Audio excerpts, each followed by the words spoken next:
Hey guys, this is Coach Mitch. I'm here with Coach Thomas. We recently asked all of our Powertrain members if they had any questions that they would like answered. We have a handful of them here, so Thomas and I are going to be going through these questions, hopefully answering for those of you who asked them. With that being said, if this sparks further questions from you, please comment down below. If you would like to dig in deeper, please feel to reach out via email or phone call to one of your favorite coaches. Our goal is to answer your questions as best as possible. So, yeah. Ready? I'm ready. Let's do it. All right. Our first question is: can I still do high intensity interval training or cardio while I'm doing my strength training? So, you start. So it's all. Yeah, you definitely can. It just depends on how you want to do it personally yourself. If you want to knock it out all in the same day, you can totally do it. If you want to, have one day be your strength training and one day be your cardio, you can do that. It just is what drives you and what is going to best fit your schedule and all that jazz. Yeah, I think that's very important. We get really caught up into can I or can't I? And I mean, do you want to? So if you want to, who cares what I have to say? I think both as coaches and as the client or athlete, we get a little too, even obsessed maybe with what are these rules that are out there. And there really is no rule. If there was, we wouldn't be having questions like this. We would know. It would be out on the internet. Everyone would be doing the same thing.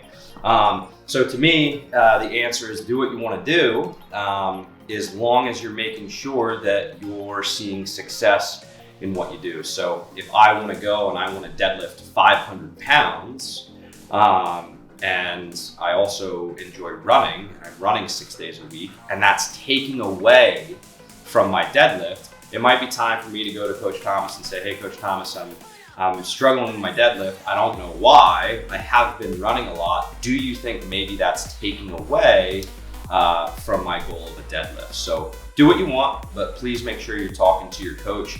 That open communication, I think, is going to be the biggest either limiter or ability for you to succeed in whatever goals you have set in front of you. And I think another thing is your body will tell you. If it's too much, Yeah. Listen to your body. I know there's a lot of people out there that are like, oh, I feel this, whatever, but I just need to push through. No, don't. It's okay to relax and chill. There's an even balance to it all. Find that balance for whatever your balance is. But don't feel like you need to go from 0 to hero. Yeah, and I think that's where we see a lot of burnout. We see a lot of people who quit, and it's not even our fault. Look at society or culture. Internet is right away. Everything is give it to me now. I want it now, and so playing that long game is very hard. And coupled with, I don't know how many of us actually have a specific goal in mind. And I think that's okay. I'm a dad now and I want to be around and I want to play with my son for as long as I can. So the overall goal of just generalized health and wellness is fantastic. But then my training has to match that. I just have to go in to move well, to feel good.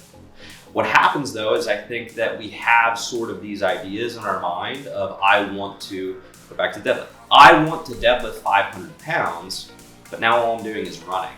And now it's not matched up right. And that's where I start to get frustrated. And that, if I'm not communicating with my coach Thomas and saying, hey coach, I'm getting frustrated, that's where we see drop off. That's where we see people getting very frustrated. So to circle back to your question is, please do what you want, but make sure that everything lines up. Your goals line up with what you're doing with your training.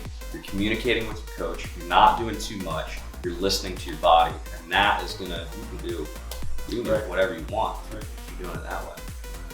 Did we miss anything? No. I would just say a good way of finding goals is an acronym called SMART. So specific, measurable, attainable, or realistic, and then timeline. So something either having a short term, so 3 to 6 months, And I think a long term, 6 to 12 months out that way. We just used acronyms, so you know that we know what we're talking about. There we go.